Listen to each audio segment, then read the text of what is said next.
ফুচকা খাবে নাকি?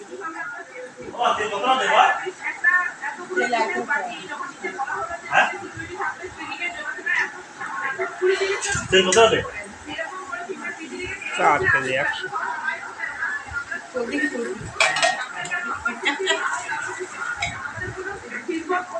সন্ধ্যেবেলা আমার ছেলের টিফিন দেখো, সন্ধ্যেবেলা তো ছেলেকে দিতেই হবে, না দিলে উপায় নেই।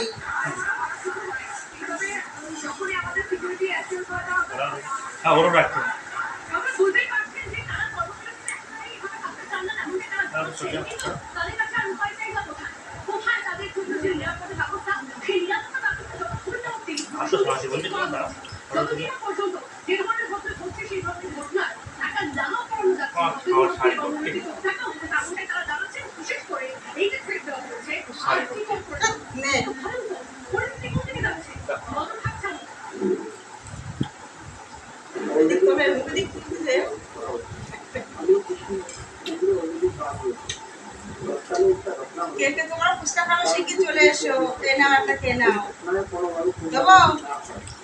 তার জন্য কিছু রুলস এন্ড রেগুলেশন যেটা আমরা সেটা আমরা এখানকার যারা অ্যাডমিনিস্ট্রেশনে আছে তাদের ডিউটি আর প্রিন্সিপাল ওনাকে রিকোয়েস্ট করেছি।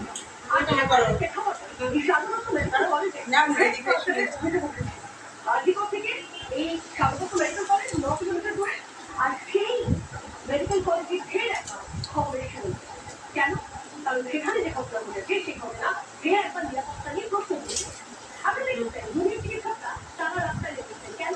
তিলোত্তমার সঙ্গে যে ঘটনা ঘটেছে সেই ঘটনা বলতে পারে এবং নিশ্চিত নিরাপত্তাকারী ছাত্র কর্মী সেই রাস্তায় তারা পৌঁছে। তোমরা একটা কটা খাবার আর নাও, সবাই চলে আসো, ফুচকা খাবে শিগগিরি। তাদের নিরাপত্তার দাবি সময় লাগবে কিন্তু কি বলেছিলেন তিনি?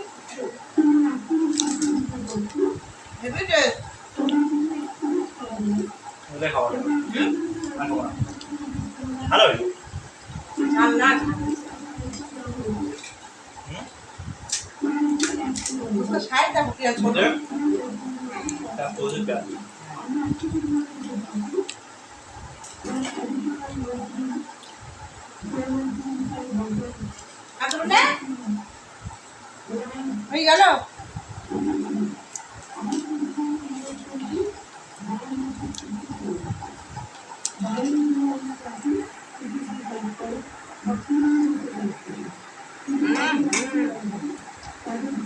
এই মেসেজটা আসতেছে, কি মজা!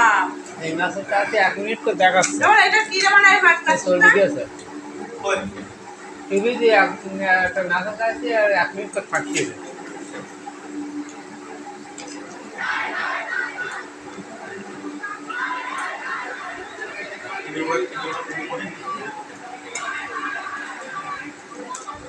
আলমাকে কম হয়ে গেছে না? আলমাকে অনেকটা কম না।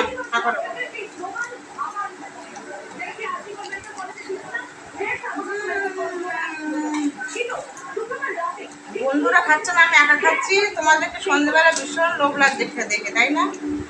বুঝতে তো পারছি। তা সবাই চলে এসো আমাদের বাড়ি, যে যা খাবে সবাই চলে এসো।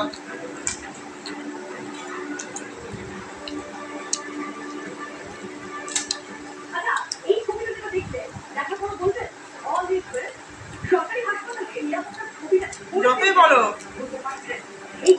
বাড়ি একা ফুচকা তৈরি করে খাওয়ার মজা নেই। ফুচকা আলার কাছ থেকে ফুচকা খাওয়ার মজা বেশি। ফুচকা দেবে একটা মটক খেয়ে নেবো।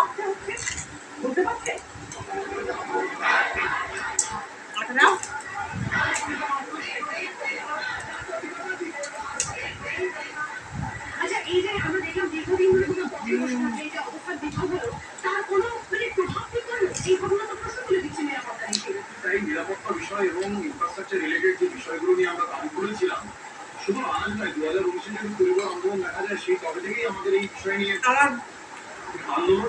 বড় মায় তোমাদের দাদা খাবে না বেশি, মোটাই যাবে মোটা এবং 20 জনের মত কি করে ইমার্জেন্সি থেকে ঢুকে 4 তলা পর্যন্ত চলে যেতে পারে সেটা আমার এখনো সন্দেহ।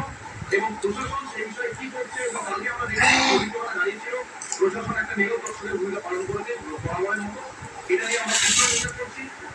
নির্দেশ জানাচ্ছি আমরা আমাদের পরবর্তী জিম মিটিং করবো, তারপর আমরা আমাদের জরুরি এরিয়া থেকে যা সিদ্ধান্ত হয় জানাবো। কালকে যারা এখানে ঘটনাটা ঘটিয়েছে তারা অলরেডি এইখানে এই আমাদের এই যে লোকজন রয়েছে সেই অনতি দূরেই